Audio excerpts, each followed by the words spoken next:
We can move further along to another case that was held in April of 1644. Trowbridge, right here. Very good. Okay. For as much as the whole estate of Thomas Trowbridge of New Haven is to be sequestered for the payment of his debts, he absenting himself and taking no course concerning the same, and his family to be dissolved. Wow. One of the first true supermodels, Cindy Crawford transformed the image of fashion models from mannequins to superstars. Discovered in her small Illinois hometown at the age of 17, Cindy's career quickly soared, making her the highest paid model in the world. She's graced the covers of more than 400 magazines, walked the runways for designers from Chanel to Ralph Lauren, and been at the helm of several successful beauty and design brands. Cindy lives in Malibu with her husband and their 2 children. I grew up in DeKalb, Illinois, which is about 60 miles straight west of Chicago, and it's not really, people think maybe it's suburban, but it's not. It's small town Illinois, and it was a great place to grow up. I consider myself just like the kind of Midwestern next door neighbor girl. Kind of made a career on that, so I'm sticking with that story. But yeah, that's how I see myself. Just kind of simple life, a house you didn't lock the doors, but surrounded by family and cousins and extended family. I mean, I'm lucky because when I was born, I had all 4 great-grandmothers living and 2 great-grandfathers. They lived in Minnesota, and we would go and visit them like 2 or 3 times a year. Between Illinois and Minnesota, that's as far back as I've ever gone with my family. I have no idea how they ended up there. I always say I'm just an American mutt because I know all of my grandparents were born here, and I'm pretty sure all my great-grandparents were born here. So, I'm just like, we're like, Midwestern potato-eating people. So I guess it would be cool to have some person that was like historically relevant. Like that would be kind of cool. But the main thing for me is just like having that sense of connection to history.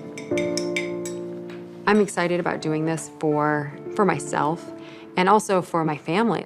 I'm especially excited to share it with my kids. I have a daughter who's in 6th grade, her name's Kaya, and I know that she has to do a big family history project. So I figure, okay, this is my daughter's project right here, and it'll be really cool. It'll, because my family, being American is great, but we all came from somewhere, and I don't have any of that. I don't have any of those pieces to the puzzle. I'm gonna start by looking into my dad's mom because she and I are very close. Her name is Ramona Hemingway. So this is me and Grandma Ramona, and I'm pretty sure this was taken at a Hemingway family reunion, probably in Mankato, Minnesota. And that's a name that I've always been really curious about. Like, are we related to Ernest Hemingway or not? Other than just it being family rumor, I don't know. This is Ramona's parents, Hazel Brown Hemingway, my great-grandma, and Frank Hemingway. I knew both of them very well. We would go up there every summer when I was a kid. And Frank was a popcorn farmer, and all he wanted was one son, because all farmers want sons, yet he had 8 daughters. Now, this picture is Frank's parents, my great-great-grandparents, Grandpa Lou, and they called Grandma Lou too, but I'm sure they both weren't named Lou. But I never knew him, and I don't know anything about him. So I guess that's where I'm gonna start my search. And so I am going to search Ancestry.com for Lou, assuming that that's Lewis, a short name for Lewis, L-U-I-S. It's Hemingway, my great-great-grandpa, Minnesota, and I'm gonna search. Okay, so I have a lot of Lewis Hemingways. So then I'm gonna click on Vernon, Blue Earth, Minnesota. That's right near where my great-grandparents lived. Let's see what it says. It says 1880. Okay, Lewis Hemingway. He was 13 when this census was taken. He was born in Minnesota. His father's name was Frank. So it looks like I found the correct Lewis Hemingway. It makes sense that he would have named his son after his father. So that Frank Hemingway would be my great-great-great-grandfather. His father was from New Hampshire. Wow, I had no idea. As far as I knew, everybody on my dad's side was Minnesota. So the next step would be to look up this other Frank Hemingway in New England and seeing where that leads me. And I don't know if that will be closer or further away from my fantasy of being related to Ernest Hemingway. I've got my first clue about my family's origins before they arrived in the Midwest. My great-great-great-grandfather, Frank Hemingway, was actually born in New Hampshire in the 1800s. So I'm headed to the New England Historic Genealogical Society in Boston.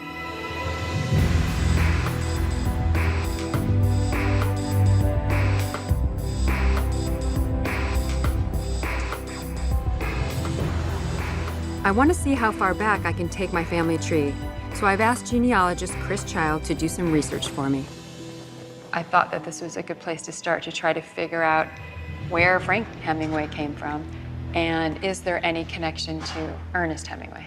Well, I took the research from Frank Hemingway, and I was able to trace the Hemingway family back beyond him. And I have some good news. You do have a distant connection to the writer Ernest Hemingway. That's really cool. Your grandmother, Ramona Hemingway, is an 8th cousin to Ernest Hemingway. That is amazing, and I don't know if she really knows that. I can't wait to tell her. And then to you, we're going 2 generations down, so we are once, twice removed. So 8 cousins twice removed. Yes. Awesome. In the course of researching this family, I was actually able to find another one of your ancestors that was even more impressive. Oh, really? And that's this Trowbridge family. So you can see here where I'm showing the line from Frank Hemingway to Ebenezer Hemingway. So this is 5 times great-grandfather named Ebenezer Hemingway. Okay. And his wife is Ruth Gates. Right. And she's the daughter of Amos Gates and Mary Trowbridge. Okay. And what's the deal with the Trowbridges? It's her who we're following back. Okay. So she's born 1728. And then we go back to her father, John, grandfather, Thomas, great-grandfather, James, and great-great-grandfather, Thomas. Oh, and this goes back to England. Yes. Wow, my 10 times great-grandfather. This is the first relative that I found that wasn't born in the United States. Yes. So Thomas is the one who made the big voyage. That's really cool. So it's actually a very well-known family, and this is one genealogy that we have here in our library. If you want Wait, this whole book is just about Trowbridge? Just Trowbridge. Wow. Cindy Crawford is in Boston, Massachusetts, where she just discovered a book that could tell her when and why her 10 times great-grandfather, Thomas Trowbridge, came to the American colonies from England. So this is Thomas Trowbridge. The first of his family to come to America was the son of John Trowbridge, a wealthy merchant and prominent citizen of Taunton, Somersetshire. His father had long been identified with the woolen trade in Taunton, and it was natural that the son, when he grew up, should turn his attention to some branch of that industry. So I see then in 1627, Thomas married a woman named Elizabeth, and while they were still in England, they had 4 children. The youngest was born in 1633. So from looking at this genealogy book and this chart, that's where my 9 times great-grandfather, James Trowbridge, shows up, born in Dorchester, Massachusetts in 1636, right? Yes. So this is a child that was born to them after they moved to the New World. Yes. Between 1633 and 1636. That's when they made the move. Yes. So give me like historical background, what's going on, and also like in comparison to the Mayflower and all of that, like where are we in time? Sure. So this is the period known as the Great Migration. Okay. And they're coming primarily for religious reasons. There's a whole lot of social and political upheaval going on. In 1620, the Mayflower set sail from England to the American colonies, sparking a 20-year movement of some 20,000 Puritans, including the Trowbridge family, called the Great Migration. Many Puritans were fleeing religious persecution, including imprisonment and torture, sanctioned by King Charles I. Disgusted with their monarch and the Church of England, idealistic reformers like Thomas Trowbridge left England in hopes of finding a fresh start in the colonies. So they were coming mostly for religious freedom and opportunity? Yes, the Puritan ideal is to come here sort of to escape religious persecution, but Right. also to establish their idea of what they consider to be a more purer church. So they were in Massachusetts Bay in 1636. This is the only record I was able to find at this point. I looked at a number of records from some of the other colonial New England settlements, and I was able to find this history, the New Haven colony. The New Haven colony. If you want to read there. Quickly grasping the vision of a kingdom of Christ on the shores of Long Island Sound, a colony settled by kindred souls. In the Bay Colony, pressure of population was beginning to be felt, meaning The Boston area, Massachusetts just Bay, too populated. it's getting too populated, but also there's dissensions. There's differing opinions about the church. So there was a group that settled in New Haven that said that the church was not strict enough. So this is the group that wanted to be more strict? Yes. Like So- more Puritan values or, yeah, okay. Among those who undertook either to advance to the frontier with the original company or to follow soon after were Thomas Jeffrey, Thomas William Preston, hey, there it is, Thomas Trowbridge. Wow, it's so fascinating. Moving from England to the wilderness, Yes. really, to set up this ideal religious community, right? Like a kind of utopia for Puritans. I mean, was that, Yes, all of these indications would yes. indicate he was a committed Puritan. would this be like Quaker or? It's primarily congregational. It's funny because my family, like the church that I grew up going to was Congregationalist. Kept the same religion all those generations. Isn't that amazing? I mean, religion has always been an important part, especially of like the Hemingway family. I remember staying with my great-grandparents, and I mean, everyone went to church Sunday morning. The church was really central to how they defined themselves as a family. It seems like in some ways that those Trowbridge Puritan values really trickled down all the way to my great-grandparents. That's pretty incredible to go back that far on my first day really doing this. But where do I go next? The Connecticut State Library is a great place to do research on the New Haven colony. They have a lot of original records. Okay, great. That will be my next step then. Amazing. Thank you so much. Oh, you're welcome. I knew my family were not Native American, so I knew we got over here somehow, but I never really looked that far back. I think this sets the bar really high for a first day. I've already gone back to 1633 to find out when my family came from England here, so I'm excited to see where this journey takes me. So now I'm heading to Hartford, Connecticut.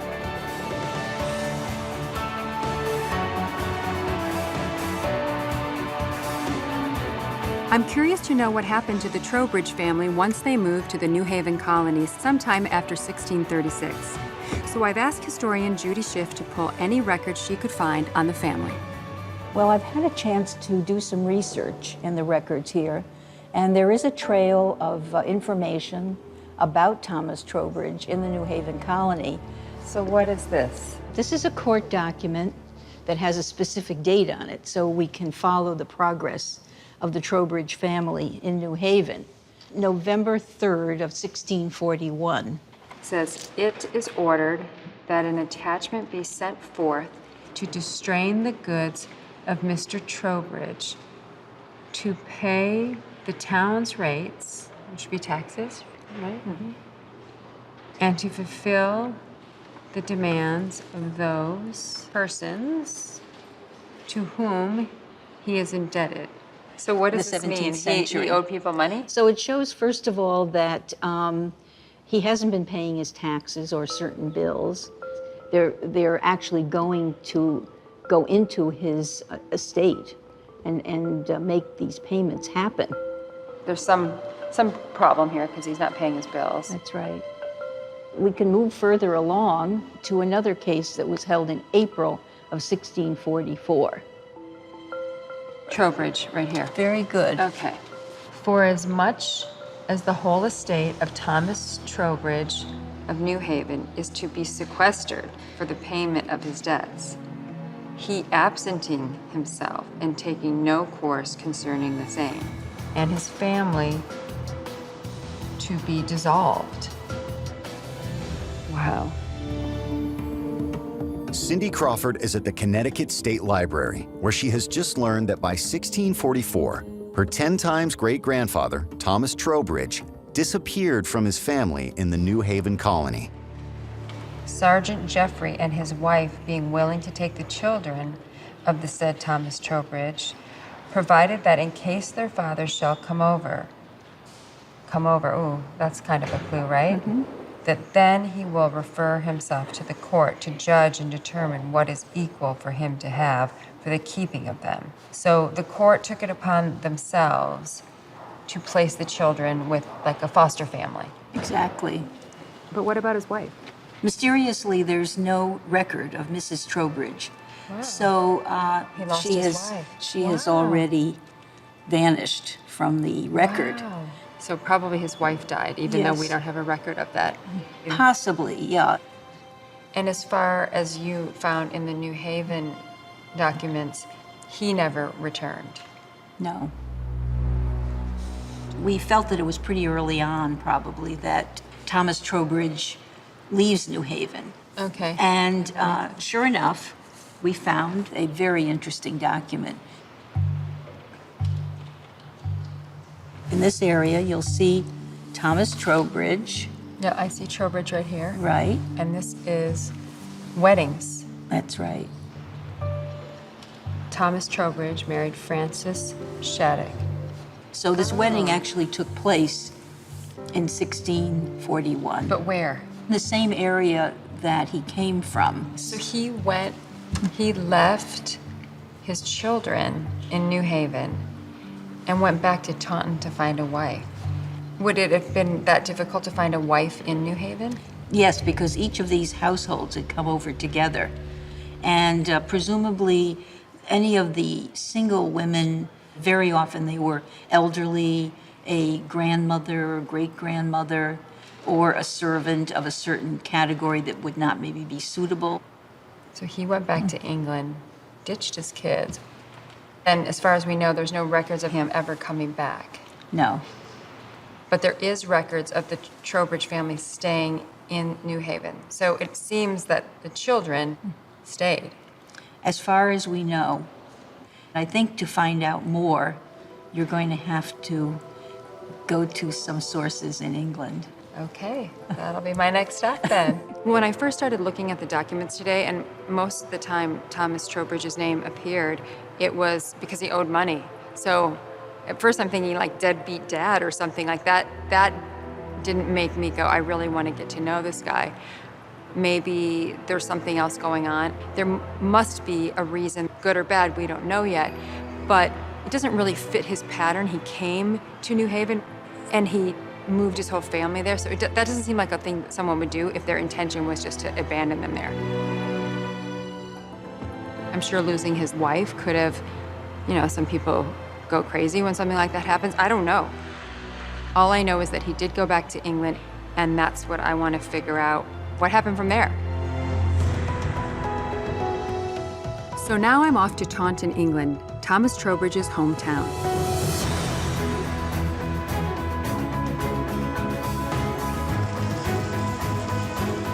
I'm meeting historian Susan Hardman Moore at the Somerset Heritage Center. She's been looking into why my ancestor never returned to his family in New Haven. I found out that my 10 times great-grandfather, Thomas Trowbridge, moved to the New Haven colony, but it looks like his wife died and he came back to England to get a new wife. But it doesn't look like he ever went back to New Haven. Thinking generally about the period, it wasn't that unusual for people to come back from New England, either temporarily or for good. Okay. There was a lot of tension in England at that time with King Charles I. He ruled for 11 years without a parliament, but in 1640 he had to call parliament because he needed money. He was at war with the Scots. And so news that Charles had called a parliament would have come over to New England. Takes several months to get there, of course, but we do see in 1640-41, just at the time when Thomas Trowbridge comes back, a great sort of surge of people coming home because all kinds of new possibilities seem to be opening up. Okay, so what have you found? So let me show you what I've found. Oh, this is a white glove. It's a white glove activity. Okay. Yes, you need to put these on. Thank you. Yeah. Wow, isn't it amazing that the ink and the paper still stays? Wow. Just to explain what this document is, Okay. it's from the Taunton quarter session rolls. That's what the technical name for it. The quarter Okay. session is a local court. One of its roles was to award pensions to people who had been wounded in war. This document comes from October 1652. Does that say Taunton Borough? Taunton Borough, yeah. Wow, I can only read about every third word. Oh, Trowbridge right there. So I've not got a much transcript here, Okay. if that would help. Yes. Let me see, and then Take a maybe look I at can, that too. okay. These are to certify all whom it may concern that Richard Hillard of Taunton, during the several sieges thereof, was a faithful soldier under the command of Captain Thomas Trowbridge. Okay, that's new information. In the regiment of Colonel Robert Blake. Wow, so he was a captain in what was that considered? Well, it says in the document that he served under the command of Colonel Robert Blake, Right, and that places him in the parliamentary army. in the parliamentary Because this is army. written during the time of Oliver Cromwell, when England was at war. And Taunton became a real centre of resistance to the king. We're talking about the English Civil War here. Wow, so he 1644, came back to fight. Cindy Crawford is in Taunton, England, where she's just discovered that her ancestor, Thomas Trowbridge, was a captain in the Parliamentary Army during the English Civil War. So once he got back here, found the wife, he ended up staying. Well, that's right. I mean, when he first came back, the Civil War hadn't broken out. He got remarried in 1641. In 1642, the Civil War breaks out. In 1642, years of conflict in England erupted into civil war. Instead of fleeing from King Charles's religious oppression, as he had done back in the 1630s, this time, Thomas Trowbridge chose to stay in England and fight. Trowbridge joined the Parliamentary Army, of which Oliver Cromwell was a leader, hoping to defeat the king's royalist forces and finally put an end to what Trowbridge saw as the rule of a brutal tyrant. Taunton was a real hotspot in the English Civil War, and so it was a real centre of resistance to the king's forces. And Trowbridge would have been one of the key people in the castle, Right. defending the castle and the town and holding it for Parliament. So this petition says, showeth that your petitioner during the several sieges of Taunton was a faithful soldier under the command of Captain Thomas Trowbridge. So this guy also was wounded in battle under Captain Thomas Trowbridge, and he's petitioning also for a pension. Wow, seems like Thomas really looked out for the guys that fought under him. Right, yeah. Okay, wow. And this is signed Thomas Trowbridge, Captain. And that would be his That's his signature. actual signature. Wow. It still seems a little bit strange to me that you could just leave your children in like the new world and come back to England. I admit it does seem strange to us now, but it wasn't actually that unusual for families to be divided by the Atlantic. Maybe Thomas Trowbridge intended to come back temporarily, maybe send for the children to come over, but shipping was disrupted. The sending of letters was disrupted during the Civil War. Okay, so I'll give him a break. Right. So knowing that he stayed in England, what did Thomas do during the siege of Taunton?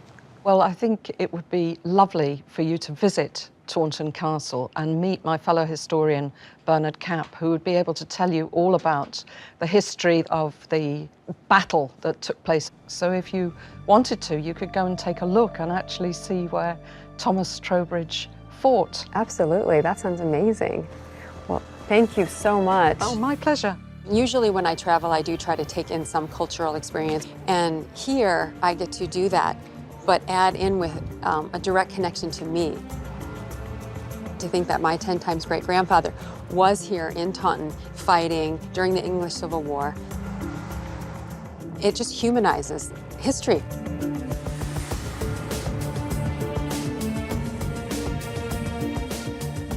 I'm headed to Taunton Castle to find out more about Thomas Trowbridge's experience during the siege of Taunton. Historian Bernard Kapp is here to fill me in on all the action. How are you? Hi, Cindy. Very good to meet you. Yesterday, I found out that Thomas Trowbridge was a captain in the English Civil War. So I guess I'm curious, how does a siege work? Set the stage for me a little bit. What was happening in Taunton in 1641 or 42? So when Blake came in and got Trowbridge and these others involved, the first task was to dig trenches, put up barricades, all sorts of things. So that the castle was the ultimate stronghold and defense bastion. Bernard tells me that in October of 1644, Taunton was the only parliamentarian holdout in Somerset County, so it was targeted by King Charles. His royalist forces surrounded the town and left the citizens with no access to help or supplies. What's even more extraordinary to me was Thomas's role in the siege. As captain, he was responsible for protecting the people of Taunton during the brutal attack that lasted 7 months. To begin with, the garrison only had supplies of food or ammunition, gunpowder and so on for 3 months. So there's a real stress there. How are they going to last out? Yeah. In the last 2 or 3 months of the siege, it was tighter than ever before, which meant no food getting in. And there was desperate hunger. They were down to their very last supplies, almost out of food. They had to take thatch from the roofs of the houses to feed the horses. And they were down to the last 2 barrels or so of gunpowder. So they were very close, I guess, to having to give up in time. Wow. The Royalists did break through these barricades, so they got through most of the town. They burnt a lot of the houses. And the commander sent this final challenge or summons to Blake saying, "Surrender now and I'll spare your lives, but if you don't surrender, you'll all be massacred." Wow. Cindy Crawford is at Taunton Castle in England, where in 1645, her ancestor, Thomas Trowbridge, was issued an ultimatum to surrender the castle or be killed by King Charles's army. The siege was maintained over quite a long period, and the town is literally desolate and destroyed, and they're half-starved. But they held out, and in the nick of time, the Royalists have to withdraw to go and face Cromwell. So the siege is lifted, and the garrison, the people, survive. They managed to hold on. Yeah. But a great cost to the community, correct? It's a huge cost, yes. And we have an account from the force coming into the town. This is an extract from it. On the 12th, Colonel Weldon entered the town, the inhabitants being joyed beyond expression. I bet they were thrilled. The country people, to the number of about 1,000, came in from their hiding places in the woods, and with broad eyes of wonder gazed upon the works which had defended the place, and upon the soldiers who had defended the works, looking upon them as giants rather than men. So Thomas Trowbridge would have been considered a giant by the country people who came in because he was one of the soldiers that defended them. He's one of the leading giants. Yeah. To me, it seems like Taunton was a very decisive victory in the English Civil War. Well, Taunton was just one action, one siege. The war still goes on. There are big battles to be fought, but Parliament is now on the upper hand. And a year later, in 1646, Parliament does finally come out on top. The war ends. The king has to surrender. What happens next? Trowbridge stays in Taunton. Something like 2/3 of the houses we've just seen had been destroyed by fire or battered, and they would have to face the prospect of starting life all over again. One of the things that really made me feel proud yesterday was that after the war, he petitioned the court on behalf of the soldiers who were injured under his service in the war to help them get pensions, to help care for their family. Yeah. Clearly, he was an officer who cared about the men who'd been working with him, fighting for him. It just goes back to that is innate in all of us, that we want to help people. Great. Thank you so much. It's been a pleasure. I think being here at Taunton Castle today helped me imagine what life was like for Thomas Trowbridge.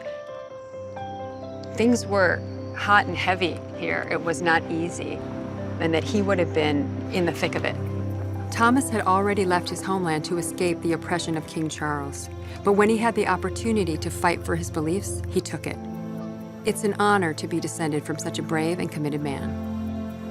I'm definitely interested in looking even further back into the Trowbridge family history, if that exists. I mean, we're already very far back, so I don't know if there's records beyond that, but that would be fascinating to me.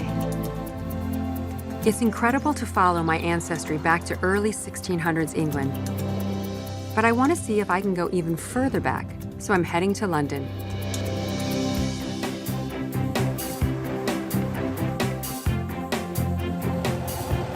I've been in London a lot over the last, I don't know, since I started modeling, but never really come and thought about my connection to England.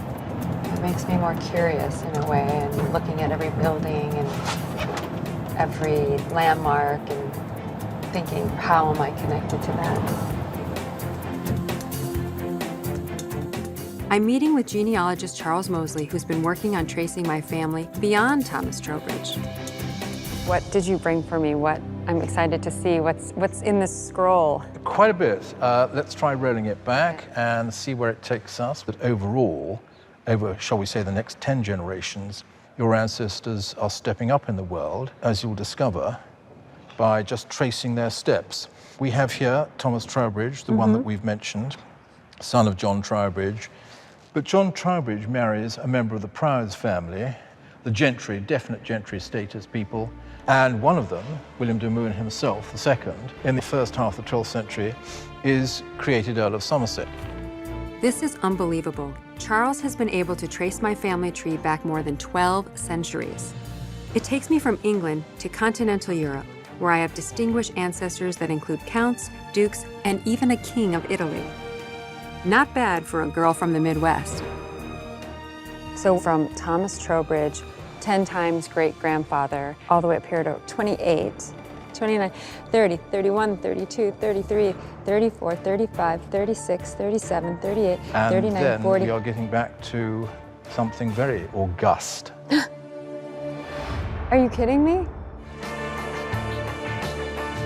Cindy Crawford is in London, where she is about to discover an unbelievable ancestral connection. Charlemagne, are you kidding me? No, no, not So the it's least. just- Would I dare? You are descended from European royalty, and quite a bit of royalty. That's amazing. And Charlemagne at the top. Charlemagne at the Incredible. top, as he deserves to be. Wow. This says Charlemagne was born on the 2nd of April in 748, Aachen, Germany. It's a long time ago. Wow. He is the first person since the Roman Empire to unify Europe, and that is why his name has such resonance today as the father of Europe. And indeed, he is the father of you, many times back, of course, 41 grandfather. times. I never would have imagined anything about, I'm from like Midwestern, farm people. So this is just incredible. Thank you There's so royal much. blood in the West, in the Midwest. It's certainly something to put in your dining room wall. I have to have very long. Well, you're going to have to very raise the high ceiling, but that's not a problem, is it? Off to Germany. Okay, and I look thank forward you. to seeing you. Bye. I already thought going back to Thomas Trowbridge in the 1600s was, that was pretty impressive and pretty far back. And then we jumped almost 1,000 years to Charlemagne. It's way bigger and further back than I even would have dreamed. I really want to learn everything about Charlemagne. I was a good student, but some of that stuff you learn for the test and you forget. I mean, you listen differently when it's related to you, when you have like a personal connection to it. So just to give the historical context and just to learn a little bit about the man. I'm heading now to Aachen, Germany, where Charlemagne lived.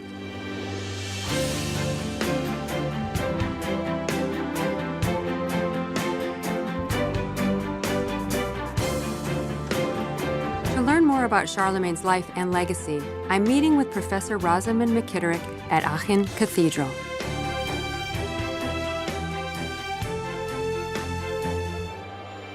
Charlemagne's father took over when he was about 3 years old as king.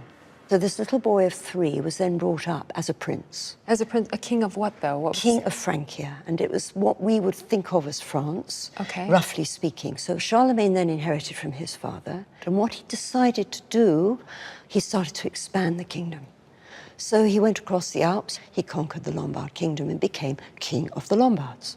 He had expeditions to Spain. He conquered right down to the Pyrenees and even a bit beyond. So by the time you get to around 800, Charlemagne is now ruler of most of what we would call Western Europe. Wow. And what can you tell me about Charlemagne as, the person? One of the famous poems by Alcuin, who was an Englishman from York at the court, describes all the girls, the daughters around the throne. Charlemagne was so fond of them, he wouldn't let them get married. His daughters. His daughters. But we do know that the girls were also as well educated as the sons. And he had 20 children altogether. From different women, I'm assuming. Different women. But there were... So 20 children in all. 20 children altogether.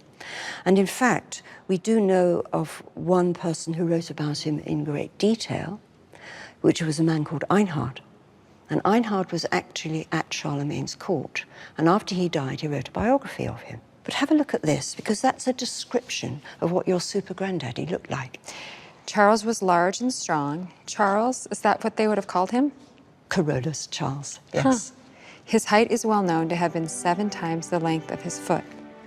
That's a funny... Well, he was probably a very tall man. Okay. Yeah. The upper part of his head was round, his eyes very large and animated, nose a little long, hair fair, and face laughing and merry.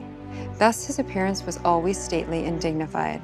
His gait was firm, his whole carriage manly, and his voice clear, but not so strong as his size led one to expect.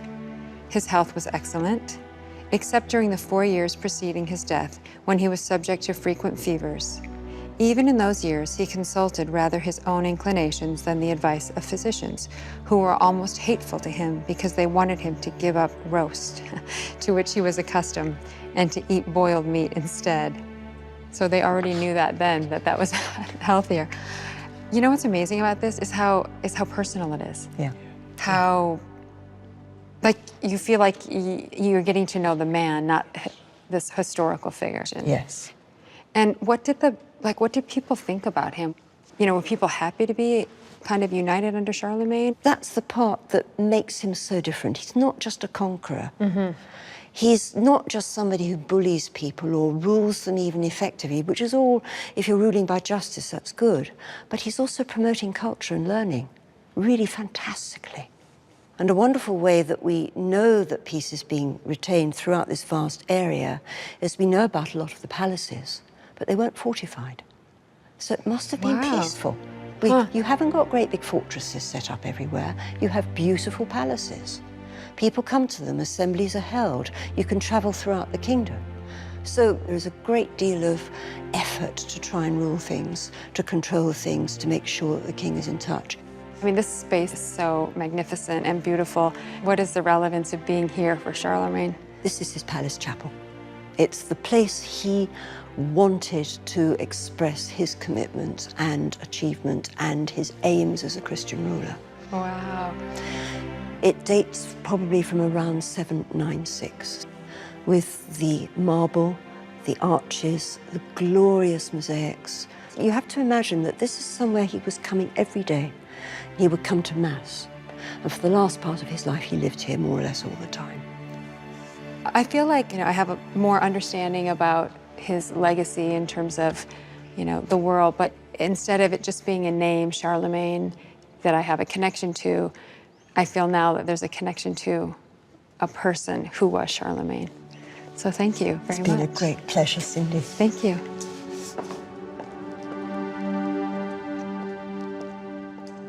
I'm still digesting the fact that, yes, grew up small Midwestern girl. The connection to Charlemagne, it is very humbling. My 41 times great-grandfather was living in the 700s. And the world was very different then, but in some ways, it makes you realize time is elastic. It can seem very long ago, but then it doesn't seem that long ago. I can't wait to share this experience with my children and my husband and the greater part of my family, because I think everyone will be so interested. Not only for them to kind of feel that they are a tiny little blip of this part of history, but also just for them to learn. If you would have said, to try to connect myself to someone in history, I think the farthest back I would have even thought was like 1600s, where we had Thomas Trowbridge. I wouldn't have even imagined that you could go farther than that. And we went almost another 1,000 years beyond that.